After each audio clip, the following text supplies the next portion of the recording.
All right, let's unpack this with David Otto. He's the director over at the Geneva Centre for African Security and Strategic Studies. He joins me now from London. David, good to have you on the show.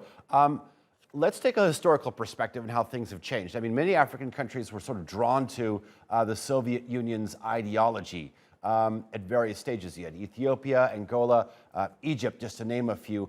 That were sort of key Soviet allies at the time. How are things different today? I think it's very different because, of course, as you know, between the communist Russia and the capitalist West, the countries like France, the UK, the United States, just before independence had actually taken the order of the day, leaving Russia very cold behind. What is happening now is that the tables have been turned, because, of course, most African countries are getting really fed up with the influence that countries like France do have in the continent, especially if we're talking about the Sahel, the Central African Republic, but also states within the Central Africa as a region. So it's becoming, a very competitive ground. I mean, one could liken that to the, Scramble for Africa 2.0. But this time, Russia is very much involved, especially in terms of its military might.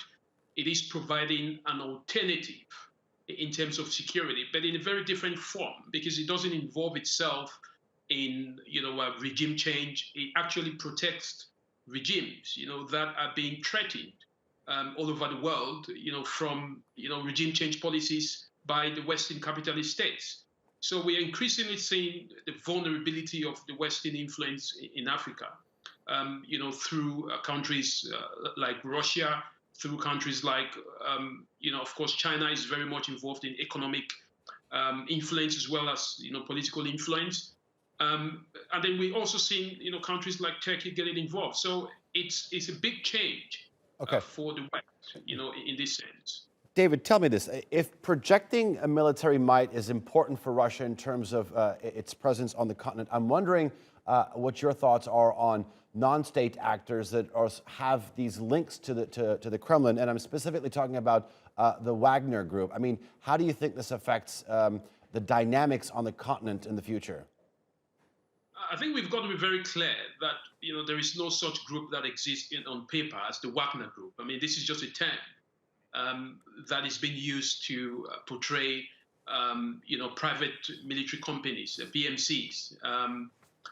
And they call them mercenaries, but there is no group that is registered in Russia as the Wagner Group. Russia has made it very clear that it doesn't have mercenaries. Now, what we increasingly see, for example, in the case of Central African Republic, where the same group is being mentioned, as well as in Mozambique, in the northern part of Cabo Delgado, is a bilateral agreement that has been signed between the Russian government and the government of the day in these countries. And it's the same procedure that is taking place in countries like Mali, where France is panicking very much. So I guess we've got to be very clear here that Russia is doing it as a sovereign state. They have an agreement with the authorities of the state, but again, this rhetorics of mercenaries is being pushed by different countries to suit their narrative. David Otto, pleasure having you on. Thanks for your time.